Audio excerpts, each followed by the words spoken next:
সালামু আলাইকুম। শুভ সন্ধ্যা।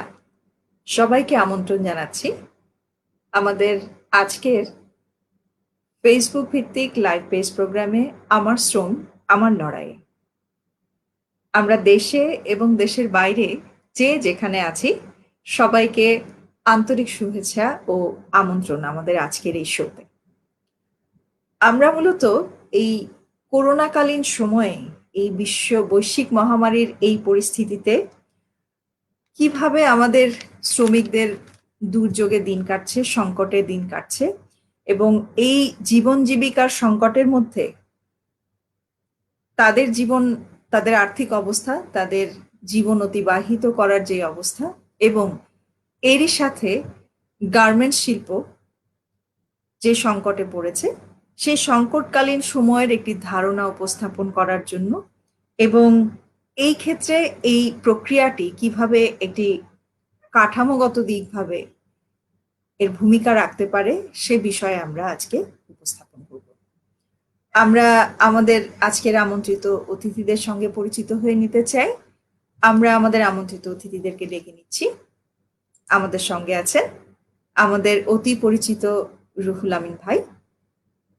রুহুল আমিন ভাই সভাপতি, বাংলাদেশ সংহতি ফেডারেশন।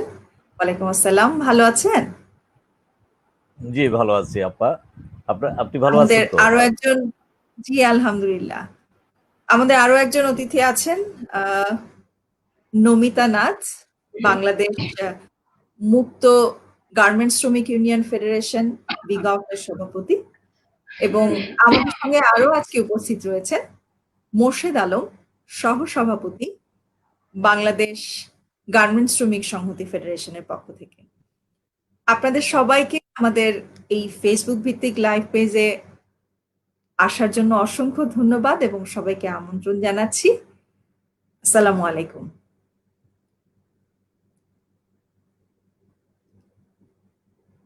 আমরা এই করোনাকালীন সময়ে ওয়ালাইকুম সালাম আপা।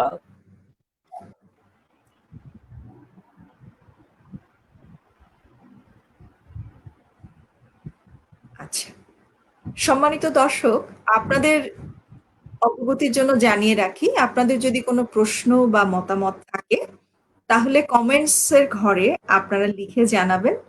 আমরা চেষ্টা করব আপনাদের কমেন্টস গুলোকে নেওয়ার এবং সেই বিষয়ক আলোচনা সম্ভব হলে আমরা করব। এবং আমাদের আজকের পেজটিতে লাইক ও শেয়ার করে আমাদের সাথে থাকবেন। আমরা আশা করছি আমাদের আগামী পুরো অনুষ্ঠানটা আমার শ্রম আমার লড়াই এই পেজে আমাদের সঙ্গে থেকে আমাদেরকে সাহস যোগাবেন। আমরা চলমান প্রক্রিয়াকে যদি একটি গঠনগত অবস্থার মধ্যে দিয়ে নিয়ে যেতে পারি মনে করি, তাহলে এই বৈশ্বিক মহামারীর পর্যায়ে যে বিপর্যয়গুলো এসেছে, বিশ্বব্যাপী এসেছে, আসলে পৃথিবীর সকল দেশেই এসেছে মহামারীর কারণে কর্মসংস্থান এবং কর্মসংস্থানের ক্ষেত্রে যেই অসঙ্গতি এবং সংকট আমরা সবাই দেখেছি, বাংলাদেশও তার ব্যতিক্রম হয়নি। কিন্তু আমরা যেই জায়গাটাতে আলোচনা আজকে করতে চাই সেটা হচ্ছে এই সংকটকালীন সময়ে আমাদের এই শিল্পের সঙ্গে জড়িত এই 40 লাখ শ্রমিক যারা আছেন তারা আসলে কেমন আছেন এবং তারা কিভাবে আছেন। আমরা ছোট্ট একটি ভিডিওর মাধ্যমে আপনাদের কাছে এক তথ্য পৌঁছে দিতে চাই। আমরা আবার ভিডিও শেষে আপনাদের সঙ্গে আলোচনায় ফিরে আসবো।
আমরা একটি ভিডিও দেখলাম। আমরা আশা করছি আপনারাও দেখেছেন ভিডিওটি, এবং এমন পরিস্থিতি, এমন ভিডিও, এমন করোনাকালীন সময়ে কিংবা করোনাকালীন সময়ের বাইরেও আমরা বহুবার দেখেছি। আজকের আলোচনা শুধু করোনাকালীন সময়কে কেন্দ্র করে তার মধ্যে সীমাবদ্ধ আমরা রাখবো না। আমরা সামগ্রিকভাবে যদি চিন্তা করি যে করোনার পরিস্থিতির আগেও শ্রমিক তাদের দাবি দেওয়া কিংবা তাদের জীবনের জন্য যে প্রাপ্য, তাদের যে প্রাপ্য, ন্যায্য প্রাপ্য বুঝে পেতে ঠিক কবে, কোথায়, কিভাবে, কখন, কোন প্রয়োজনে সমবেত হয়েছে, একত্রিত হয়েছে, সোচ্চার হয়েছে। আমরা বরাবরের মতো আজকে যে আলোচনায় যাব, আমাদের এই পর্বের আলোচনার মধ্যে আমাদের প্রথম প্রশ্নের জন্য আমরা আমাদের নমিতা নাথ আপাকে আমন্ত্রণ জানাতে চাই। আমরা যদি এভাবে চিন্তা করি যে এখন কিন্তু গত দু একদিনের যে টিভির যে সংবাদ, গণমাধ্যমের, গণসংযোগের বিভিন্ন ধরনের যে সংবাদ মাধ্যম কিংবা তথ্য থেকে আমরা জেনেছি যে অর্ডারগুলো করোনাকালীন সময়ে ছিল না, চলে গিয়েছিল, জুন মাস পর্যন্ত ছিল না, তা কিন্তু আবার ফেরত আসতে শুরু করেছে। একদিকে এই গার্মেন্টস গুলোতে অর্ডার ফিরে আসছে, আবার অন্যদিকে এই কারখানা বন্ধ হচ্ছে এবং শ্রমিকও ছাঁটাই হচ্ছে। আপনি যদি আমাদেরকে একটু বলেন যে এই যে অর্ডার আসা, একটা চলমান প্রক্রিয়া তৈরি হওয়া, আবার এর মধ্যে দিয়ে গার্মেন্টস গুলো বন্ধ হয়ে যাওয়া, আমরা অবশ্যই সাধুবাদ জানাবো যারা শ্রমিকদের ন্যায্য পাওনার বিষয়ে কিংবা তাদের ভালো কর্মপরিবেশ দিতে, বিধান করতে চেষ্টা করেন, সচেষ্ট থাকেন। আবার একই সাথে যারা এমন করে বাধ্য হচ্ছেন ফ্যাক্টরি বন্ধ করে দিতে কিংবা শ্রমিক ছাঁটাই করেছেন এবং অন্যায্যভাবে তাদের ন্যায্য পাওনাগুলো বুঝিয়ে দেননি, এই যে অর্ডার আসার পরেও শ্রমিক ছাঁটাই, এই কেন হচ্ছে আপনার কি মনে হয়? আপনার কাছে কি তথ্য আছে মাঠ পর্যায়ের? আচ্ছা, আমার শ্রম আমার লড়াইয়ে বিগতকে আমন্ত্রণ জানানোর জন্য ধন্যবাদ জানাচ্ছি। আমি বিগর পক্ষ থেকে নমিতা নাথ বলছি। আমরা যেটা দেখতে পাচ্ছি করোনাকালীন সময়ে বাংলাদেশে যে একটা মানে সংকটময় পরিস্থিতি সৃষ্টি হয়েছে, সেই পরিস্থিতিটা যাই ঘটুক না কেন, একটা জিনিস আমরা লক্ষ্য করি, তার মূল্যটা কিন্তু আমাদের শ্রমিকদেরকে দিতে হয়। এখন প্রথমেই দেখেন, যখন করোনা শুরু হয় তখন আমাদের মাননীয় প্রধানমন্ত্রী ঘোষণা করলেন যে সাধারণ ছুটি ঘোষণা করলেন। সাধারণ ছুটি ঘোষণা করার পর সবাইকে বলা হয়েছে যে সবাই বাসায় চলে যাও, বাসায় থাকো, সামাজিক দূরত্ব বজায় রাখুন। সবাইকে বাসায় থাকতে বলা হলো, কিন্তু আমার এই শ্রমিকদেরকে বলা হলো বিজিএম এর পক্ষ থেকে, মালিকদের পক্ষ থেকে, যে তোমরা কাজে আসো।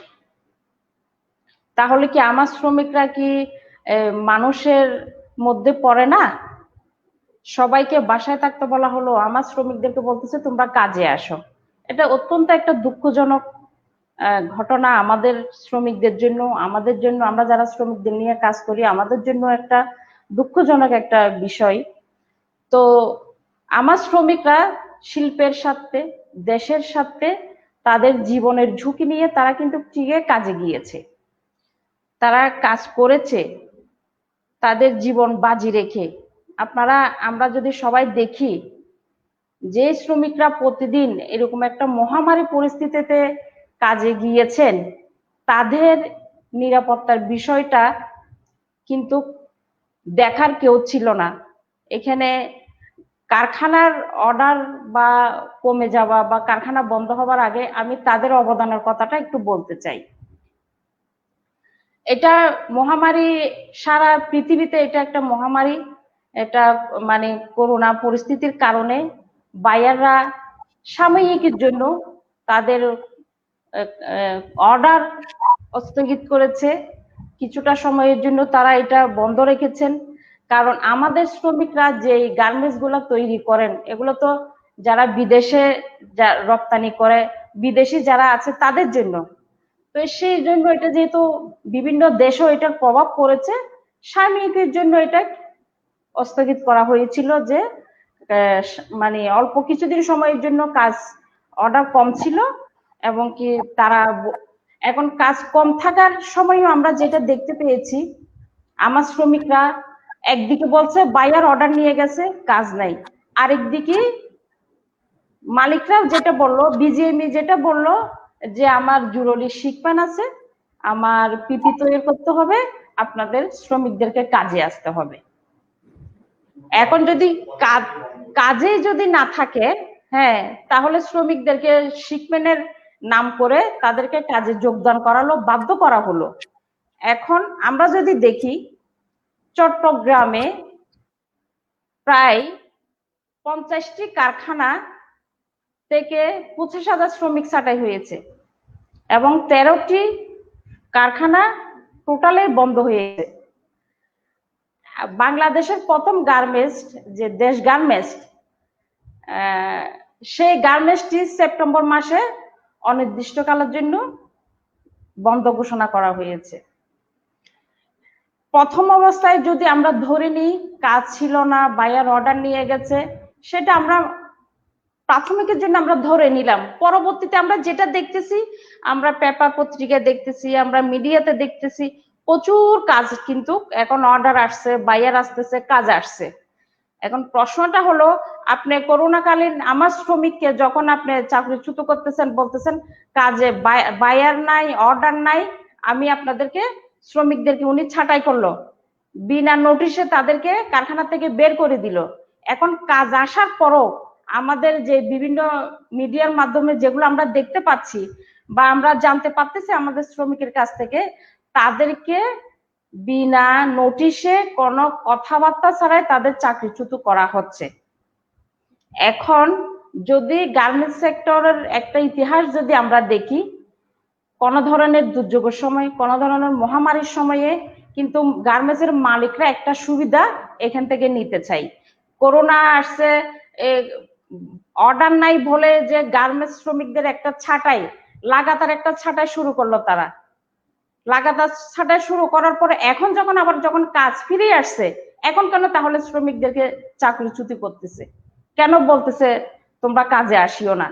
এগুলো আসলে আমাদের মানে বুঝতে পারি না, কখন তারা কি বলে, কখন তারা কি করে, এগুলা বোঝাটা অনেক কঠিন একটা বিষয়। তবে এটার আমি একটু মানে তীব্র প্রতিবাদ জানাই।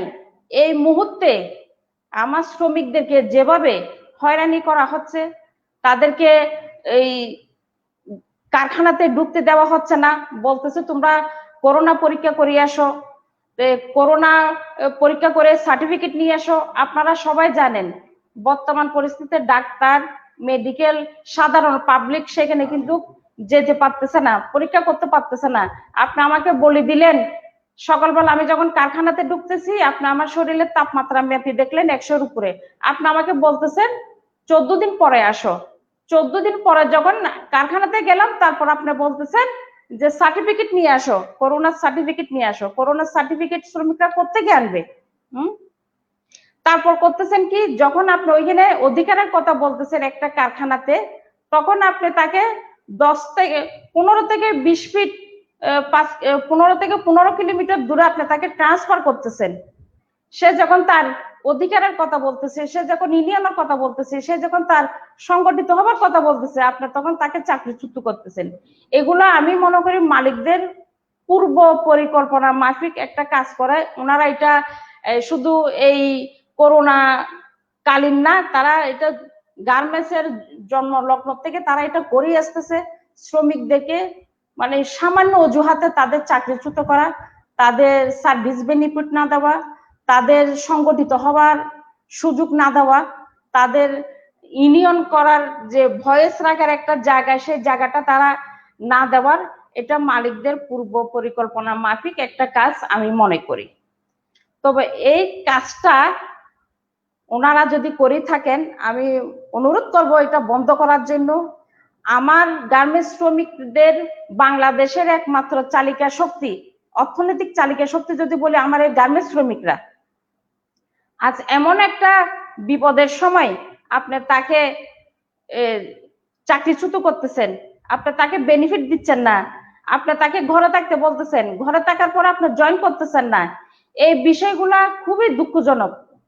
কারণ করোনাকালীন আমরা যেটা দেখতে পাচ্ছি বা আমরা দেখেছি, আমাদের গার্মেন্টস শ্রমিকের পাশে কিন্তু কেউ ছিল না।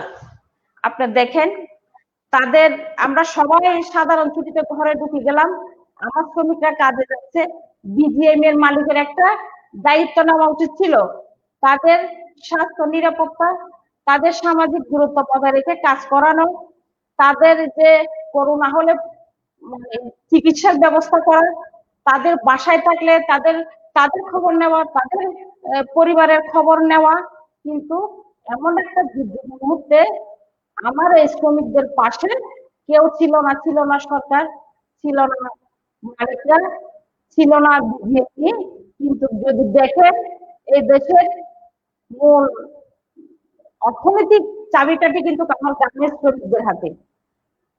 যারা দেশের অর্থনীতিটাকে টিকিয়ে রাখছে, বিশ্বের কাছে, বিশ্বের দরবারের কাছে বাংলাদেশকে প্রেজেন্ট করতেছে, বড় করে তুলে ধরতেছে, সেখানে আজকে আমার শ্রমিকরা নির্যাতিত, অবহেলিত। এই পরিস্থিতিতে বিজিএমই কি পারছে না তাদের জন্য? 40 বছরের আপনি একটা সংগঠন দেখেন, এই করোনাকালীন আমার শ্রমিকদের জন্য উনি কি করেছেন? বিজিএম এর মালিকরা কি করেছেন? কিছুই করেনি। তাদের রক্তের বিনিময়ে, তাদের ধানের বিনিময়ে একটা ফ্যাক্টরির মালিক আজকে 10টা ফ্যাক্টরির মালিক হয়েছেন।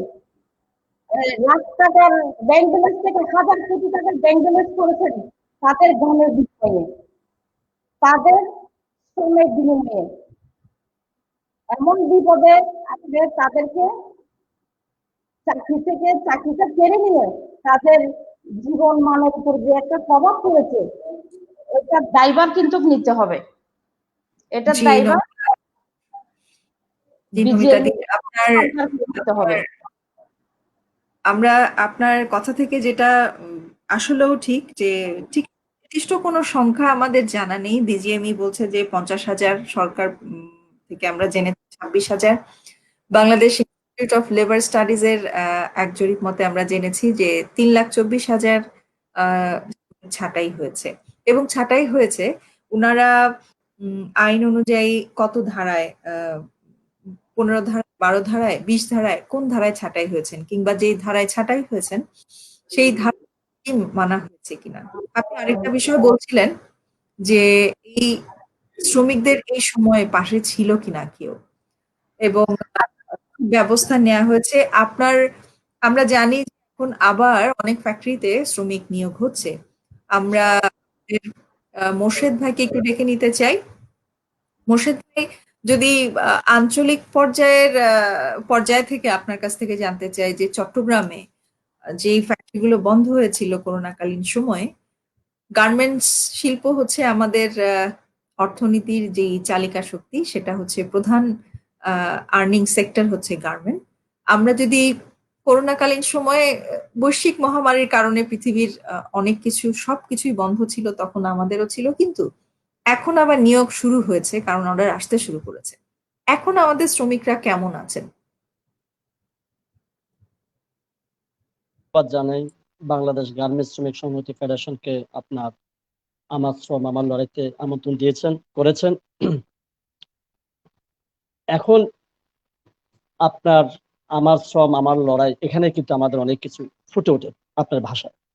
এখানে যে ভাষাটা আছে সেখানে আঞ্চলিকভাবে যে বিষয়টা আপনি আমাকে প্রশ্ন করেছেন, কি অবস্থায় আছি আমরা, আপনি একটু খেয়াল করলে হয়তো বুঝতে পারবেন সারা বাংলাদেশে সেই 26শে মার্চের পর থেকে যে এক অবস্থা, অরাজকতা সৃষ্টি হয়েছে শ্রমিকদের, মেহনতি শ্রমিকদেরকে নিয়ে, সেটা আপনারা যারা ছিলেন, মিডিয়া, রাষ্ট্র, প্রশাসনিক সবাই সেটা উপলব্ধি করেছে।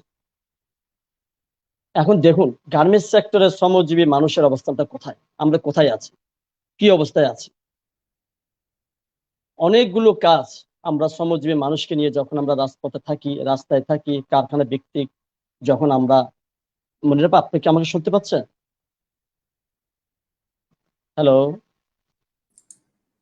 হ্যালো, আপনাকে পরিষ্কার, জি হ্যালো, মোর্শেদ ভাই, আপনাকে পরিষ্কার শুনতে পাচ্ছি। জি, জি। যাক, এখন দেখুন, আশুলিয়া, সাভার, গাজীপুর, নারায়ণগঞ্জ, চট্টগ্রাম, নানান জায়গায় যে অবস্থা, কঠিন এক পরিস্থিতির মধ্যে আমরা অতিবাহিত হয়ে যাচ্ছে এখনো অব্দি। একটু একটু খেয়াল করলে আপনি বুঝতে পারবেন, এই মহামারীর পরে এই এখন অন্তত ওয়ার্ডার গুলো কিছুটা এখন আবার ক্রয় আদেশ এখন আবার বৃদ্ধি পেয়েছে। তারপরেও কিন্তু থেমে নেই। মালিকের যে অসৎ উদ্দেশ্য, সে অসৎ উদ্দেশ্য তারা হাসিল করে যাচ্ছে। ইতিমধ্যে আপনি আপনি জেনেছেন, আঞ্চলিকভাবে প্রতিটি অঞ্চলে যে শিল্পে যে শ্রমিকরা, কর্মজীবী শ্রমিক এবং নারী, তারা সে মফস্বল থেকে, দূর দূরান্ত থেকে তারা চাকরি, জীবনের তাগিদে, জীবিকার তাগিদে রক্ষা করার জন্য তারা অনেক দূর দূরান্ত থেকে হেঁটে এসেছে চাকরিটা বাঁচানোর জন্য। অত্যন্ত দুঃখের বিষয় হচ্ছে এটাই, এখানে এসে আবার অনেক হয়রানির শিকার হচ্ছে। একটু আগে আমাদের নমিতা দিয়ে বলে গেছেন, অনেক কথাই বলে গেছেন, সুস্পষ্টভাবে আমি আরেকটু যদি বলি ওনার সাথে, এটা হচ্ছে কারখানা ভিত্তিক, কিন্তু এখনো শ্রমিকরা সেই হিসাবে তেমনটি শান্তিতে আছে বলে আমি মনে করি না। কারণটি হচ্ছে, আগের যে টার্গেটটা ছিল কারখানা ভিত্তিক শ্রমিকদের, সে টার্গেটে যখন 120, সেখানে চলে গেছে 150, যেখানে 150 সেখানে চলে গেছে 200। ইতিমধ্যে কারখানা ভিত্তিক শ্রমিকদের আবার নতুন ভাবে কৌশল শুরু হয়েছে। যেমনটি দেখুন, আমরা আরএমজি নিয়ে অনেক সময় কথা বলি, অন্যদিকে দেখুন ইপিজেড গুলোতে শ্রমজীবী মানুষদের নীরবে নিঃশব্দে সেখানে কিছুটা নিপীড়ন, নির্যাতন অব্যাহত আছে।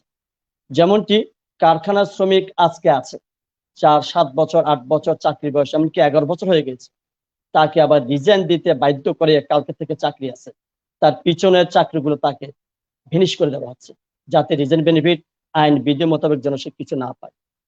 অনুরূপভাবে দেখুন, কিছুদিন আগে, ঈদের আগেও প্রচুর কারখানা লেআফের নামে শুভঙ্করের ফাঁকি, তোমরা ঈদের পরে এসো, কারখানা বন্ধ, এইভাবে করে লেআফ লাগিয়ে দিয়ে মালিক উদা হয়ে যায়।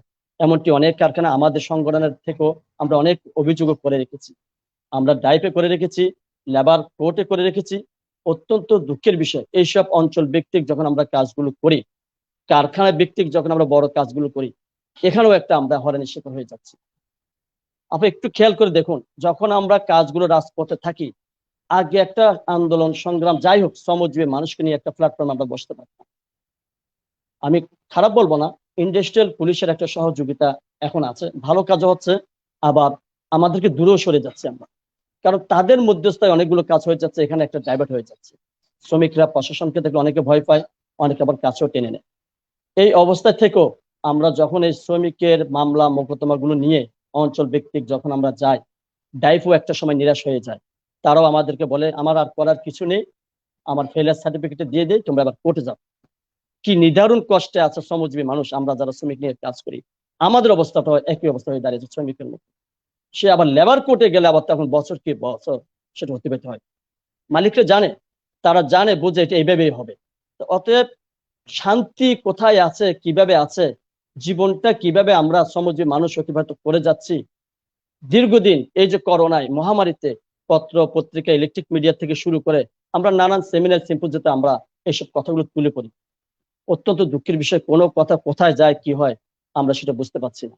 আমরা শ্রমিকের সে 26শে মার্চ এবং 5 এপ্রিলের যে একটা ভয়াবহ চিত্র আমরা মিডিয়াতে থেকে দেখেছি, আমরা নিজেরাও রাজপথে ছিলাম, দেখেছি। দেখুন, আমরা বারবার বলে এসেছি শ্রমজীবী মানুষগুলোকে একটা জায়গা রাখে। আজকে যারা গভর্নমেন্ট চাকরিজীবীরা আছেন, তাদের জন্য সবকিছু ঠিক আছে, আর শ্রমজীবী মানুষগুলো এসেছে, আসার পরও আমরা চেয়েছিলাম তাদের, আমরা আমাদের সংগঠন থেকে আমরা দাবিনামা, আমরা নানান জায়গায় আঞ্চলিক ব্যক্তিকে আমরা প্রেস ক্লাবে আমরা মানববন্ধন করেছি। আমরা চাই শ্রমজীবীর সেই 10টি দাবির মধ্যে একটি দাবি ছিল আবাসনটা, অর্থাৎ শ্রমিকের থাকার একটা ব্যবস্থা করা। আপনি 8,000 টাকা শ্রমজীবী মানুষকে দিয়ে 3-4 হাজার টাকা আপনি বাড়ি বাড়ি নিয়ে নিচ্ছেন, আবার পিএস থেকে শুরু করে দ্রব্য মূল্য বাড়িয়ে দিয়ে একটা ভীতিকর পরিস্থিতি শ্রমজীবী মানুষকে আপনি দাঁড় করে দিচ্ছেন। আমি থাকতে পারছি না, আমি কর্মে ফিরে যাব, আবার আমার কর্মস্থানে যেয়ে আমার কাছ থেকে আপনি আবার 100% কোয়ালিটি নিয়ে নিচ্ছে। আমাকে সুস্থ রাখবেন না, আমাকে ভালোভাবে রাখবেন না, আমাকে ভালো পয়সা দিয়ে আপনি রাখতে চাচ্ছেন না, অথবা আমাকে আবার সেখানে 100% দিচ্ছেন। এইসব নানানভাবে যদি বলি, আজকে যে অঞ্চলগুলো আছে, আমরা সাভারের সাথে যোগাযোগ করেছি, সাভার যে আমাদের কর্মীরা আছে তারাও বলেছে তাদের কাছ থেকে ম্যানেজমেন্ট একটি সুকৌশলে স্বাক্ষর নিয়ে নিয়ে তাদের চাকরি দিচ্ছে। তাদেরকে আজকে যে শ্রমিক যে 5 বছর তাকে আবার সেটা করে নিচ্ছে।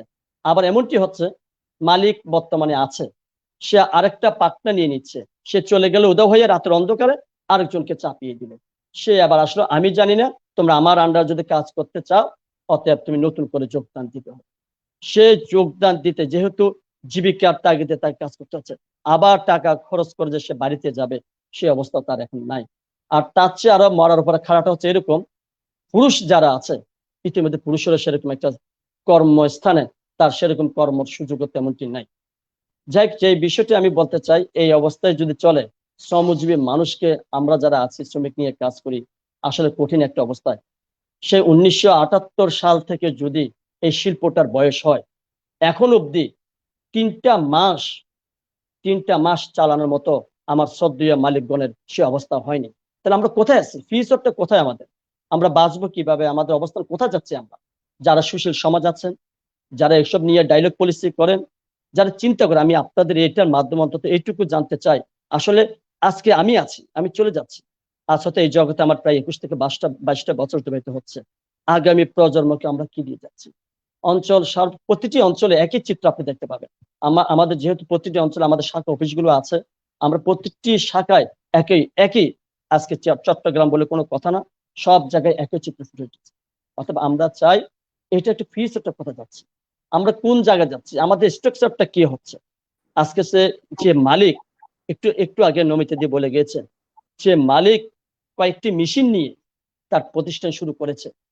যদি বলি, দেশ গার্মেন্টস থেকে শুরু করে আজিম গ্রুপ, এই কয়েকটি মুষ্টিময় গার্মেন্টস থেকে আজকে সেই শিল্প প্রতিষ্ঠানের মালিকদের প্রোফাইল গুলো দেখেন, তারা কোথায় আছে। আর যে 30 বছর শ্রমিক কাজ করে গিয়েছে, আজকে যার 30-35 বছর আজকে রিটায়ারমেন্টে পাঠিয়ে দিচ্ছে, সে রিটায়ারমেন্টে যাওয়ার আগে আবার আপনি আমাকে ধরে জবরদস্তি করে কাজের বয়স দেখিয়ে আপনি আবার আমাকে সাইন নিয়ে আমার ফেলে আসা 30টা বছর আপনি খেয়ে নিচ্ছে। এখানেও একটা আমি হয়রানি শিখে, আমি কোথায় যাব? তার মধ্যে আবার যে ব্যাপারে তাদের পেশি শক্তি আছে, এলাকা ব্যক্তি তাদের মাসুল ম্যানরা আছে, সবার কথা না বলে কিছু প্রশাসনিক শক্তিও আছে। এই শ্রমজীবী মানুষকে একটা জায়গায় তাদেরকে পথে পিষ্ট করে রাখছে। এইসব বিষয় আমাদেরকে, যদি আমরা যারা আছি, আমরা বারবার এসব বিষয়গুলো নিয়ে, এইসব হয়রানিগুলো, এইসব আমাদের শ্রমমান, এই যে শ্রম, এই যে অধিকার, বারবার আমরা অধিকারের কথা বলি, একটা জায়গায় আমাদের অধিকারগুলো একটা সময় নিমিশে যায়। শ্রমিকরা একটা সময় আমাদের থেকে ফিরে যায়, শ্রমিকরা জিজ্ঞেস করে কি করবেন আমাদের জন্য। আপনি ডাইভ থেকে যখন ফেলিয়ার সার্টিফিকেট নিয়ে লেবার কোর্টে যায়, সেই লেবার কোর্টও আপনি জানেন কত লেবার কোর্ট কয়দিন খোলা থাকে। আমার চট্টগ্রামের লেবার কোর্ট, যিনি ম্যাজিস্ট্রেট আছেন, এখন তার ওয়াইফের করোনা, উনি কোর্টে বসেন, একটা মামলা 3 থেকে 4 বছর। নেতাগিরি চলবে কিভাবে? আমরা যে তাদের একটা যে সেবা দিব, সে সেবার মানটা আমরা কোথায় নিয়ে যাচ্ছি? কোন জায়গায় শ্রমজীবী মানুষের কোন অঞ্চলে কোন জায়গায় আমরা বসবাস করে যাচ্ছি? এত বিশাল একটা গোষ্ঠী, 35 থেকে 40 লক্ষ গার্মেন্টস শ্রমিক, একটা সময় 80% মহিলা বলতাম, মহিলারাও এই নিপীড়ন নির্যাতন থেকে তারা সরে যাচ্ছে। আপনি হিসেব করে দেখুন, এখন আর সেই 80% এবং আগের যে চিরচারিত কথা, এখন আর সেটা নাই। হিসাব করলে এখন দেখা যায় সর্বশেষ যেটা পত্রপত্রের মধ্যে আমরা জেনেছি এবং বুঝতে পারছি, সেটা হচ্ছে 60 থেকে 65% মহিলা, তারা পর্যন্ত বিমুখ হয়ে গেছে। অনেক কারখানায় দেখেছি ইপিজেড গুলোতে গাড়ি নিয়ে তারা এই স্কিলড ওয়ার্কার খুঁজে যাচ্ছে, মহিলা শ্রমিক খুঁজে যাচ্ছে। সে মহিলা শ্রমিক এখন বুঝে গিয়েছে, এখানে আমার ফিউচার নাই, আমার কোনো নিরাপত্তা নাই, আমার কোনো সেফটি নাই, আমার কোনো ফায়ার সেফটি বলতে কিছু নাই, লাইফ নাই, নগদের নারায়ণ, আজকে পাচ্ছি কালকে খাচ্ছি, মাস শেষে ঘর ভাড়া চলে গেল 4000 টাকা, বাচ্চা টাচ্চা কোন রকম খেয়ে পড়ে আছে। মেয়েরা পর্যন্ত এখন সেই কর্মবিমুখ হয়ে যাচ্ছে, তারা তাদেরকে চলে যাচ্ছে। যাই হোক, এখন একটা সর্বোপরি আশার বাণীটাই হচ্ছে, আবারও অঞ্চল ভিত্তিক, আমরা যেহেতু চট্টগ্রামে প্রায় 295টি কারখানা মোটামুটি আছে, তাদের কাছে আমরা সর্বশেষ যে তথ্য বা যেটা আমরা জেনেছি, আবার অর্ডার এসেছে, অর্ডার গুলো আবার তারা শ্রমিক খুঁজে নিচ্ছে, কাজে ফিরতে চাচ্ছে। তারপরও শ্রমজীবী মানুষের যারা পুরুষ শ্রমিক আছেন, তাদেরকে হয়তো এখনো সেভাবে রেখেছে। সবচেয়ে আরেকটা বিষয় হচ্ছে কি, ট্রেড ইউনিয়নের যে নেতা নেত্রীরা আছে, যেটা এখন খুবই, আজকেও আমার কাছে আমার একজন ট্রেড ইউনিয়ন কর্মীকে মালিক অসৎ উদ্দেশ্য হাসিলের জন্য তার চাকরিটা কি বলে, কথাবার্তা নেই, ছাঁটাই, একবার ছাঁটাই, নিলে নাও, না নিলে কি, না নিলে না, তোমার বাড়িতে চলে যাবে।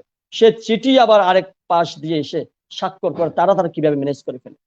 তো অতএব নিপীড়ন নির্যাতন অব্যাহত আছে পিছনের দরজা দিয়ে তারা করে যাচ্ছে। আবার সেটা আবার একটা জায়গায় কোথায় যাবে, আমার সে শ্রদ্ধেয় মালিকগণ সে রাস্তা তারা জানে, তারা করে যাচ্ছে। তো অধিকারটা আমরা যদি ফিরিয়ে আনতে হবে, আমার শ্রম আমার অধিকার, যথার্থ একটা আপনাদের যে নাম দিয়েছেন, আমি আপনাদেরকে সম্মান জানাই। কারণ এই শ্রম আমার শ্রম, আমি আমার শ্রমের পারিশ্রমিক, আমি আমার বাকশক্তি ঠিকভাবে সঠিক জায়গায় আমি কথা বলতে পারছি না। আমি সঠিক জায়গায় যে আমার মালিককে বুঝাবো ম্যানেজমেন্টের কারণে সেটা পাইনি। করোনায় আমি অনেকবার বলেছি, আজকে সম্মুখীন যোদ্ধা যদি হয়ে থাকে ডাক্তার, সামরিক বাহিনী যারা আছেন, সাংবাদিক কর্মীরা যারা যারা আছেন, তারা সেই যুদ্ধে আমি মনে করি এই শ্রমজীবী বাজার আজকে যারা রাষ্ট্রকে সচল রেখেছে, রাষ্ট্রের আজকে চালিকের শক্তি যারা সচল রেখেছে, যারা অক্সিজেন দিয়ে আমার দেশটাকে বাঁচিয়ে রেখেছে, যারা করোনা সবাই পিকনিক বনভোজনের মতো করে ঘরে ঢুকে গিয়েছে, কিন্তু আমার শ্রমজীবী মানুষ আমরা যারা আছি আমাদের কিন্তু ঢুকতে পারলাম না। আমার 8,000 টাকার স্যালারি নিয়ে আমি কোনো বাসা বাড়িতে যে আমার বাল বাচ্চাকে নিয়ে আমি দুটো ভাত খেতে পারি, আমাকে আমার পেটের দায়ে জীবিকার তাগিতে সেই মফস্বল থেকে আবার আমাকে হেঁটে হেঁটে সে নওগাঁ থেকে পদ্মার ওই পার থেকে আমাকে হেঁটে আসতে হচ্ছে আমার চাকরিকে বাঁচানোর জন্য, আমার বাচ্চাকে বাঁচানোর জন্য, আমার বৃদ্ধ বাবাকে বাঁচানোর জন্য। আমার চিন্তা শক্তি হচ্ছে ওই জায়গায়। আমরা অনুরোধ করি সে মালিকদের সেই বুদ্ধি সেই জ্ঞানটুকু হোক। দেখুন এই চালিকা শক্তিকে রাষ্ট্রকে আমি কোথায় নিয়ে রেখেছি, এই 80 লক্ষ শ্রমজীবী মানুষ, এই যে 35 থেকে 40 লাখ শ্রমজীবী মানুষ এই সেক্টরটাকে বাঁচিয়ে রেখেছে। অত্যন্ত দুঃখের বিষয়, সেই দিন থেকে এখনো অবধি, সে দেশ গার্মেন্টস থেকে শুরু করে এখনো অবধি এইটার স্ট্রাকচার হলো না। অনেক সরকার এসেছে, অনেক সরকার গিয়েছে, অনেক পুঁজিবাদী এসেছে, দেখেন তারা কোথায় আছে, তাদের ছেলে সন্তানরা কোথায়, আমরা কোথায় আছি। আমার 40 বছরের লাইফটা আপনি প্রোফাইলটা একটু ঘেটে দেখুন, আমার অবস্থানটা কোথায়, একইভাবে দেখুন তার প্রোফাইলটা দেখুন। কারণ তার ডেভেলপ হলে কি আমার ডেভেলপ হওয়ার কথা ছিল না? যাই হোক, মনে রাখা আমি দীর্ঘটা তো করতে চাচ্ছি না, হয়তো আপনি যেহেতু আরেক জায়গায় হতে যেতে চাচ্ছেন মনে হচ্ছে, আমি এটুকুই বলতে চাই, এই অঞ্চল ভিত্তিক যদি বলি, অঞ্চল ভিত্তিক আমরা কেউ শান্তিতে নাই। সাভার, আশুলিয়া, নারায়ণগঞ্জ, এক চট্টগ্রামের চিত্র দিয়ে সব জায়গায় সমান, সবই শ্রমিক, সেই মালিক তথাকথিত সে মালিকটাই আছে, পরিবর্তন নাই। সেই আজিম সাহেব আছেন, সেই সানম্যান গ্রুপের মালিকই আছেন, ইত্যাদি ইত্যাদি যারা আছেন তারাই আছেন। অতএব আপনাদের মাধ্যমে এই শ্রমজীবী মানুষের অসৎ উদ্দেশ্যে পিছনের দরজার যে কালো আইন আছে এগুলোকে বাদ দিয়ে যেভাবে জোরালো ভাবে শ্রমজীবী মানুষের সঠিক জীবন জীবিকা শ্রমের সঠিকভাবে বাস্তবায়ন করা যায়, অধিকারটা আদায় করে যায়, আহামরি কিছু দরকার নেই। আমার শ্রম আইনে আমাকে যেভাবে বাঁচিয়ে দিয়েছে কালো আইনটা বাদ দিয়ে, আমি চাই আপনার মাধ্যমে এই অনুষ্ঠানের মাধ্যমে শ্রমজীবী মানুষের কিছুটা হলো ভাগ্যের উন্নয়ন হবে। আপনার আলোচনার জন্য অনেক ধন্যবাদ। আমরা যে বিষয়গুলো আপনি তুলে ধরেছেন তার মধ্যে হ্যাঁ ঠিকই বলেছেন, জুন থেকে যে উৎপাদন বেড়েছে এর মধ্যে আমাদের পোশাক শিল্পের ইতিহাসে এই জুলাই মাসে যে পরিমাণ ফরেন রেমিটেন্স এসেছে বাংলাদেশে সেটা হচ্ছে $3.91 বিলিয়ন, যেটা বাংলাদেশের ইতিহাসে কোনো মাসে এক মাসে এত বেশি পরিমাণ রপ্তানি হয়নি। বাট একই সাথে আপনি আরো যে বিষয়গুলো কাঠামোগত যে বিষয়গুলো বলেছেন যে আবাসন ব্যবস্থা থাকলে কি হতো, এবং যারা সার্ভিস বেনিফিট পায়নি 5, 10, 15 বছর চাকরি করেছে তারা চাকরিচ্যুত হয়েছে, তাদের ক্ষেত্রে এই যে বেনিফিট গুলো তারা পায়নি এবং না পেয়ে চলে গেছে চাকরি ছেড়ে। আরেকটা জিনিস আপনি উল্লেখ করেছেন যে নারী কর্মী, নারী শ্রমিকের সংখ্যা কমে এসেছে, দক্ষ শ্রমিক হারাচ্ছে। দেখেন এই যে এত বছর ধরে যারা কাজ করেছে এবং যারা দক্ষ ছিল, মালিক যখন একজন দক্ষ শ্রমিক হারিয়ে যায়, একজন দক্ষ শ্রমিক তৈরি হতে কিন্তু অনেক সময় লাগে। আমাদের দেশের কর্মীদের জন্য, শ্রমিক ভাই বোনদের জন্য প্রশিক্ষণের যে জায়গাটা সেটা অনেক বেশি সুযোগ সম্পন্ন নয়, অনেক বেশি সুবিধা নেই। প্রশিক্ষিত হয়ে আসলে গার্মেন্টসে আসার সুযোগটা কম কম থাকে। এই ক্ষেত্রে যারা কাজ করতে করতে এসে শিখে দক্ষ কর্মী হয়ে যান তারা চলে গেলে নিঃসন্দেহে এই শিল্পের নতুন যারা আসছেন এখন, নতুন যারা কাজ করবেন তাদেরকে ওই পর্যায়ে যেতে অবশ্যই সময় লাগবে, দিতে হবে। আপনি আরো কিছু বিষয় উল্লেখ করেছেন যে আহ, আহ, নিরাপত্তার বিষয়টা, সেখানে নারী কর্মীরা নিজেদেরকে অনিরাপদ মনে করছেন কিনা। এই বিষয়গুলো নিয়ে আসলে অনেক বেশি আলোচনার জায়গা আছে। এবং করোনাকালীন সময়ে আপনাদের যে পরিস্থিতির কথা বললেন, নওগাঁ থেকেও এসছে অনেকে পরিবারের জন্য, তার সন্তানের জন্য চাকরি বাঁচাতে হেঁটে। আহ সত্যি এমন গল্পের হয়তো অন্ত নেই, কিংবা এরকম গল্প আমরা অনেক পাবো, অনেক শুনবো আমরা। আহ, এই পরিস্থিতি থেকে কিভাবে বের হয়ে আসতে পারবো সেই আলোচনা, সেই ধারণা পেতেই আসলে আপনাদেরকে যোগ করেছি। আপনার কথার পরিপ্রেক্ষিতে আপনি যেটা বলছিলেন যে যে ছাঁটাই হচ্ছে, আমরা জানতে চেয়েছিলাম যে এখন তো নিয়োগ হচ্ছে, তারা কেমন আছেন। তো যারা নিয়োগ হয়েছেন তারা কেমন আছেন, এই সাথেই আপনি আরো উল্লেখ করেছেন যে আইনি বিষয়গুলো যেখানে আপনারা সমাধানের জন্য যাচ্ছেন সেখানেও পাচ্ছেন না। আমাদের সঙ্গে আমাদের রুহুল আমিন ভাই আছেন, আমাদের প্রথিতযশা 70 দশক থেকে যিনি আহ, আমাদের এই শ্রমিক সংগঠনের সঙ্গে উনি একটা বড় দায়িত্বে, বড় পদে কাজ করছেন। আইনি যে বিষয়গুলো, যদি বেশ কিছু প্রশ্ন একসঙ্গে আপনার কাছে যেতে চাই। একটা হচ্ছে যে জাতীয় পর্যায়ে আপনি তো পুরো দেশের যে পরিস্থিতি সেটা একসঙ্গে দেখতে পাচ্ছেন, যে যারা আসছে আইনি সহায়তা কি কি কারণে আসছে, বেশিরভাগ কেসগুলো কিংবা বেশিরভাগ কারণগুলো কি কি ধরনের হয়। এবং আরেকটা হচ্ছে যে 20 ধারা ছাঁটাই যদি হয়ে থাকে সেটা কতখানি আইনসম্মত, এর বাইরে আহ যে ধারায় ছাঁটাই হচ্ছে সেগুলো কোন কোন ধারা। আর যেটা মোর্শেদ ভাইয়ের কথা থেকে আমরা জানলাম যে উনারা যে সহায়তা পাচ্ছেন না, আইনি সহায়তা গুলো পাচ্ছেন না। চট্টগ্রাম, আশুলিয়া, উনি সব অঞ্চলের কথাই উল্লেখ করলেন। আপনার তরফ থেকে আমরা একটু জানতে চাইবো যে আঞ্চলিক পর্যায়ের এই বাধাগুলো কোথায়, কিংবা সেগুলোর জন্য আপনাদের সরকার থেকে কিংবা কি কি ব্যবস্থা বন্দোবস্ত আছে। যেহেতু এখন করোনা অনেকদিন বন্ধ ছিল, আমরা জানি ভার্চুয়াল কোর্ট চলেছে কিছুদিন, এখন ভার্চুয়াল কোর্ট বন্ধ হয়েছে, কোর্ট ফিজিক্যালি শুরু হয়েছে। এবং জাতীয় পর্যায়ে যেখানে এই বিশ্লেষণগুলো ইতিমধ্যে অনেকের কাছে এসে গেছে, এরকম না যে আমরা নতুন করে এই গল্পগুলো শুনছি বা এই কথাগুলো জানছি, আমরা অনেক দিন থেকে জেনে আসছি। বিশ্বের অনেক দেশের এই চিত্রগুলো, এই ছবিগুলো, এই গল্পগুলো, এই কথাগুলো একই রকম।